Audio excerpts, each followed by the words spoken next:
Hola, ¿qué tal? Bueno, vamos a estar lo que es viendo lo que son las técnicas de investigación. Bueno, tenemos que lo que es las técnicas de investigación son el conjunto de herramientas, procedimientos e instrumentos utilizados para obtener información y conocimiento. Se utilizan de acuerdo a los protocolos establecidos en una metodología de investigación determinada. Las técnicas de investigación son los recursos disponibles para el investigador, que le permiten obtener datos e información. Las técnicas no garantizan por sí mismas que la interpretación o las conclusiones obtenidas sean correctas. Para esto último, es necesario que la técnica se aplique en un marco de un método. Su forma de empleo, como tal, el empleo de las técnicas de investigación es fundamental en todo proceso de investigación científica, ya que permite organizar las diversas etapas de la investigación, desde la recolección de datos hasta su análisis e interpretación. Facilita el control de cantidad y la calidad de la información obtenida a lo largo de la investigación. Constituye una guía sobre la validez de la hipótesis y de la investigación. En todas las áreas del saber, desde biología y física hasta la psicología y la historia, se emplean técnicas de investigación. Algunas técnicas, como la entrevista, son comunes a muchas disciplinas. Otras, en cambio, son propias de algún área en particular. En el caso de, por ejemplo, las técnicas de cultivos de células utilizadas en investigaciones bioquímicas. Muy bien, existen lo que son numerosas técnicas de investigación, con lo que es el uso de una u de otra técnica depende del área específica y a la que se trate y del tema que se investigue. Para clasificar las técnicas de investigación se emplean diversos criterios, como lo que es según si la información que aportan es cuantificable o no. Se distinguen de entre técnicas de investigación cuantitativa, que bueno, estas comprenden técnicas de recolección y análisis de datos, que pueden expresarse de forma numérica.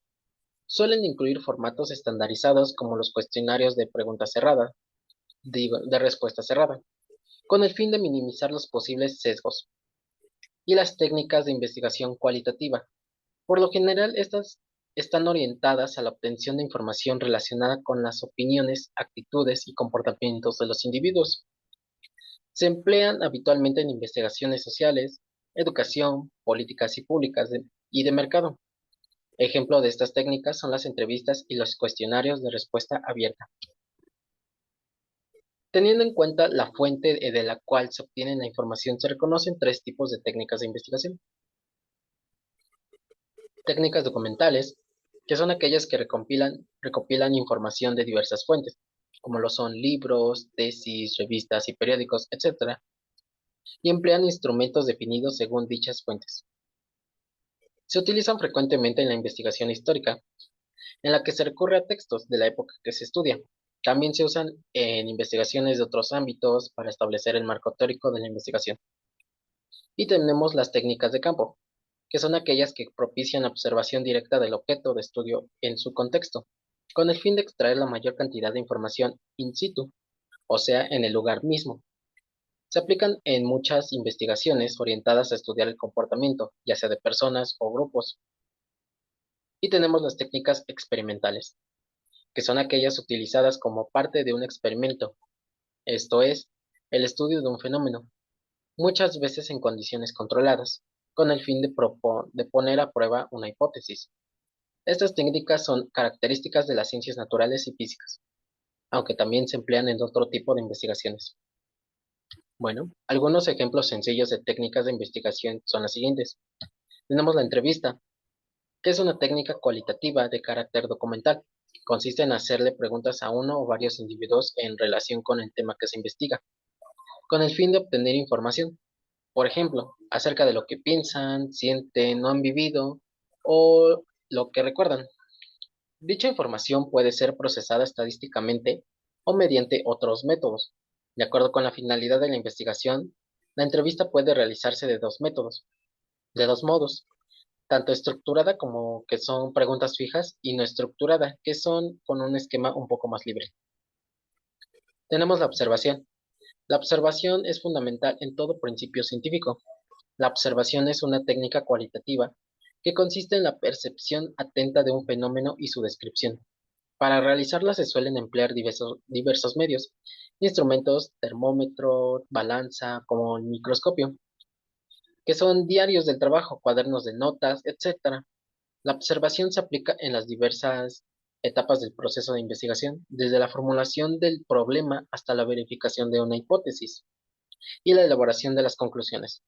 A medida que se avanza en la investigación, se emplean medios de observación más precisos. Tenemos también que es lo de el cuestionario. Es semejante en algunos aspectos a la entrevista, en un conjunto de preguntas preparadas con el fin de obtener información respecto al fenómeno o variable que se investiga. Puede realizarse de manera presencial o virtual.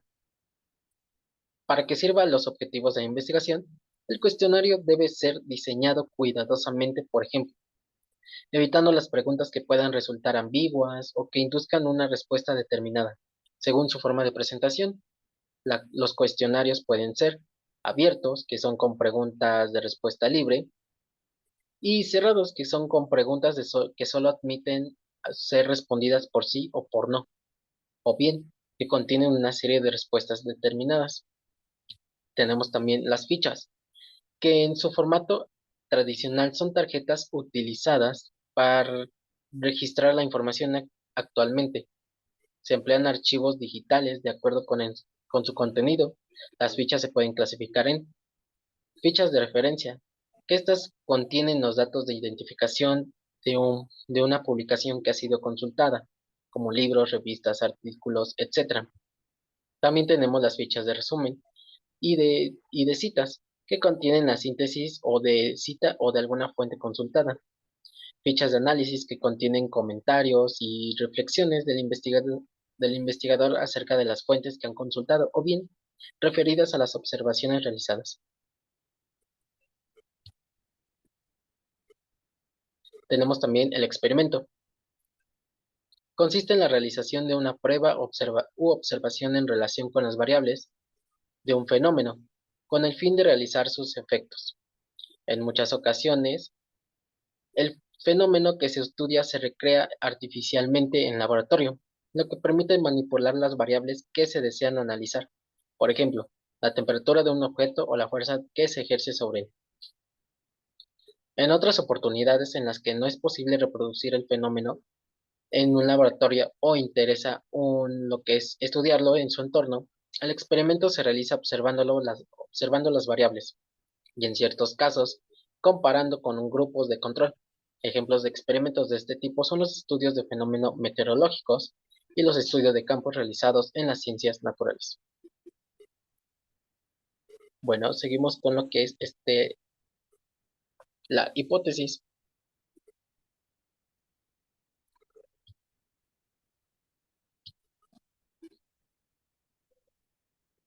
Bueno, tenemos lo que es una hipótesis.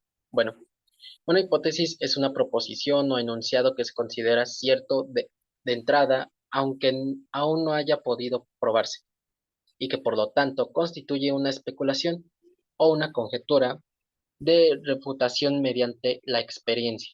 El término proviene del griego hipo, por debajo, y tesis, opinión o conclusión. La hipótesis puede plantearse con mayor o menor basamento en lo real, pero sirven como un primer paso a la investigación, la cual buscará demostrar o refutarla. Esto, sin embargo, deberá hacerse mediante evidencia empírica o mediante una argumentación, sustentada dependiendo de si estamos ante una investigación cuantitativa o cualitativa. En todo caso, una hipótesis es una formulación provisional, ya que al probarse pasar a ser un enunciado verificado o demostrado, la formulación de una hipótesis es central.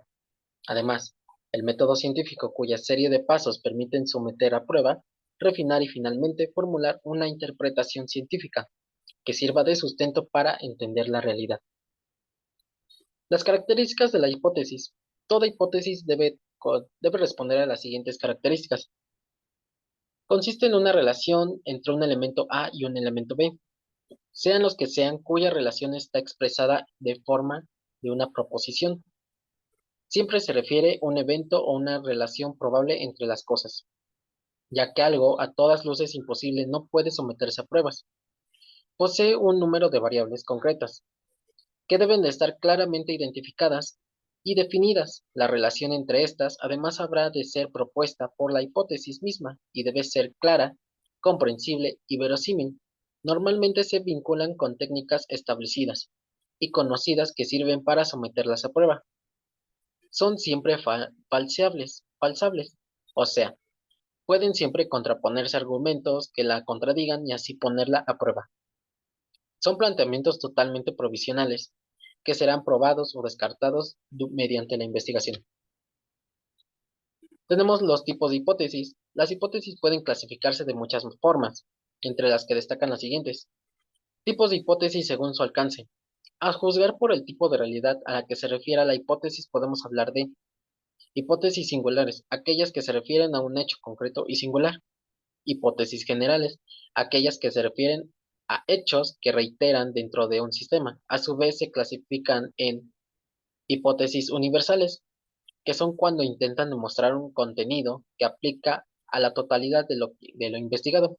Y la hipótesis probabilísticas, cuando se formulan en términos de proporciones, porcentajes o mayorías. También tenemos los tipos de hipótesis según su origen. Dependiendo del procedimiento lógico que permite formularlas, tendremos los siguientes tipos de hipótesis. Hipótesis inductivas, que son aquellas obtenidas por inducción, o sea, en generalizaciones y suposiciones a partir de cuyos singulares. Hipótesis deductivas, aquellas obtenidas por deducción, o sea, que se derivan lógicamente de otras hipótesis previas que ya han sido probadas o descartadas. E hipótesis analógicas, aquellas obtenidas mediante analogía, o sea, por la comparación o el traslado del contenido de una hipótesis a otras parecidas. Bueno, ¿cómo se hace una hipótesis? Los pasos para formular una hipótesis, lo cual generalmente constituye el inicio de toda investigación, son los siguientes. Elegir el problema de interés, en el cual estará insertada nuestra hipótesis. Cualquier, cualquiera es igual de válido. Reunir información, pues para aventurarnos a formular una hipótesis probable debemos conocer el asunto lo más posible, comparar la información y arrojar explicaciones, es decir, explorar las posibles respuestas o soluciones al problema a partir de los datos reunidos y constatados. Escoger la explicación más probable, aquellas que sea verosímil, probable y que mejore nuestros métodos de investigación, y formular la hipótesis. Esto es plantear la posible explicación en términos científicos, excluyendo las demás, y construyendo el modelo experimental que servirá para probarla o refutarla. Toda hipótesis sirve para iniciar una investigación. Sin ello, no sería más que conjeturas. Bueno, eso sería todo. Le agradezco mucho su atención.